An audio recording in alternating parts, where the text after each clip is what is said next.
It's been an unreal experience just to hang out with the drivers, getting so taken care of by all you guys, and in the ROC organization. It's just been absolutely unreal, to be honest with you. I won eROC in 2019 in Mexico. This is a lot different, and the Race of Champions is now in Sweden on snow and ice. Driving on the ice there in the Arctic Circle in Sweden has been absolutely amazing. I've been calling it the baptism of snow because it's it's so much to learn.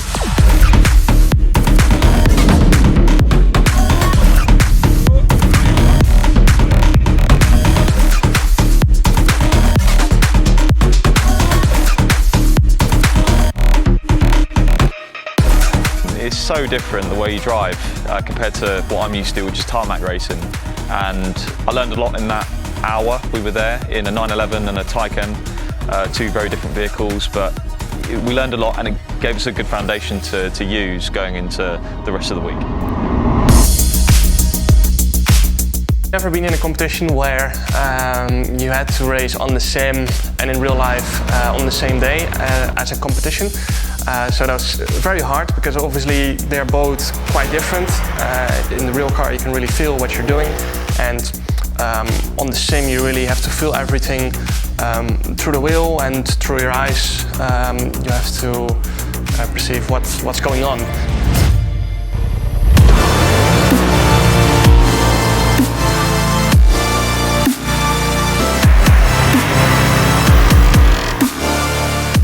I was really happy with the assessment lap. I was going into it, I was a little bit unknown because the assessment lap was the first time I was using four-wheel drive, so I was hoping that I was able to adapt quickly, and thankfully the lap was clean. It was good on the assessment lap, and one of the coolest things I got to do up to that point, so it was awesome.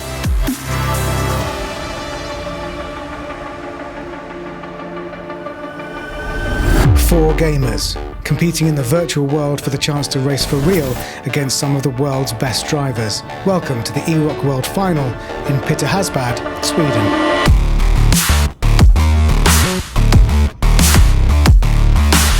Away they go. And it is Blakeley who beats Opmeer by 1.1 seconds in the end. The second meeting between Blakeley and Opmeer gets underway. Out across the line. Blakeley wins it by another 1.1 seconds. I mean, I lost both races, so no, not really, but kind of expected it since yesterday, so just try to get my lap together and hope the other, or Lucas or James, next race as well, are just making a mistake. Away we go. Down towards the first corner. Oh, into the bank, Palm. Really wrestling with it. You can see the frustration on his face. He's on the bottom on the left-hand side. And it is a 1:20.4 for the full lap for James Baldwin. So now they swap sims and they swap lanes. There go the lights. So Palm across the line, and his advantage is 2.5 seconds. Palm gets on the power. This is going to be quite a tight one, I think. But it's Baldwin who gets it. You did exactly what you needed to do on the sim, but now it's time to have a look at what you got up to on the track yesterday. For sure, there's a few improvements to get better entry, to get the apex and exit better. So it's a few topics on the line. I give him 2 points. You have to really position it much more into the corners and have the flow, But with too many mistakes. But I think if he get more experience and drive a little bit more on these difficult conditions, for sure he can improve very, very quickly. So I give him 2 points. So James's time was 1:50.298. I would give James 2 points for that. So it's a 2 across the board. Do you think that's a fair assessment? How do you feel?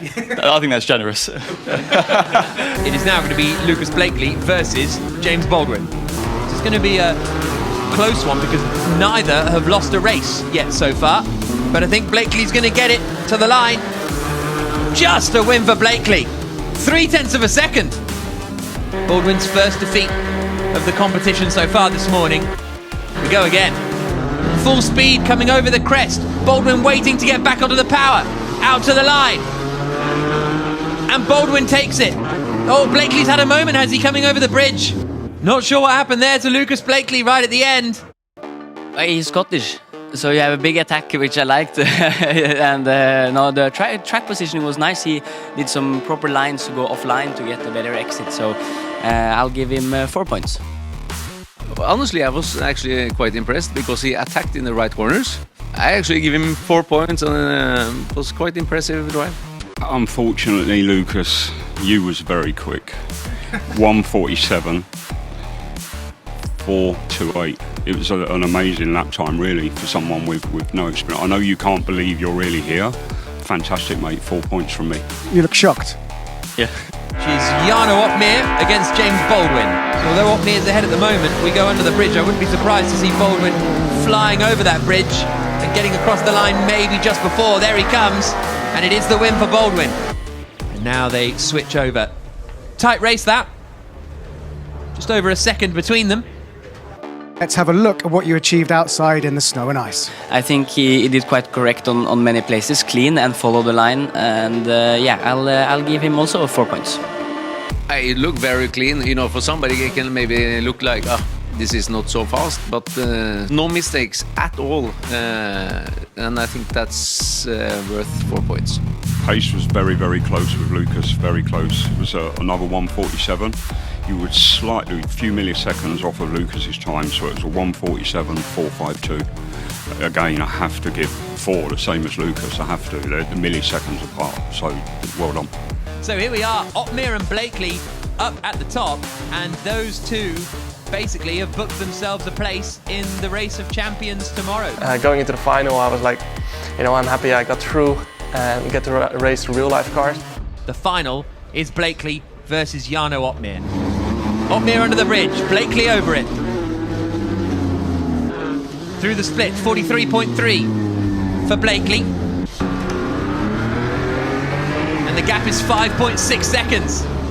That suggests it's going to be quite tight come the end.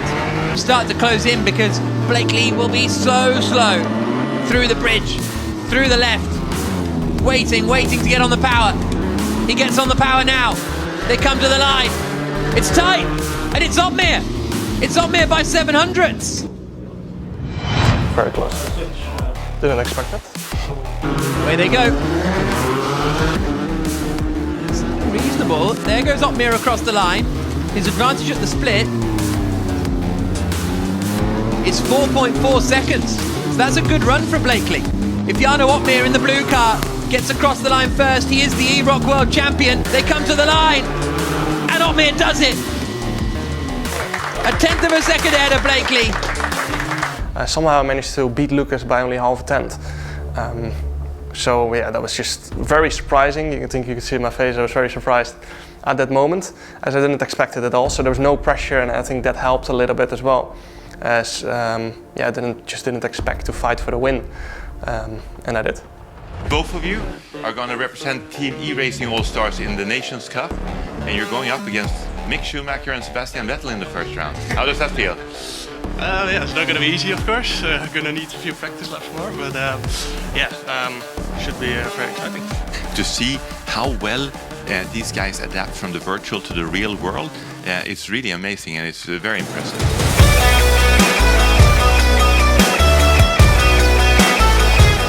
So Sebastian Vettel is going to be facing Lucas Blakeley. Away they go. Decent start actually from Blakeley. Very good car control there from Lucas Blakeley. He impressed the judges yesterday when he was out in the Polaris, swings the back end around. There goes Vettel meanwhile. Here comes Vettel over the hill towards the line. Oh, it's tight. Wow. And it's Blakeley. It's Lucas Blakeley by 800ths of a second. What a remarkable performance from Lucas Blakeley. I thought I'd lost it. I thought I'd thrown it all away. And I was up against the snow and I was like, go, go, go, go. And then I crossed the line and I had no idea who won. And then coming back, I was like, my eyes were completely wide. Like, what just happened? So Mick Schumacher versus Jarno Opmeer, round 1B Heat 2.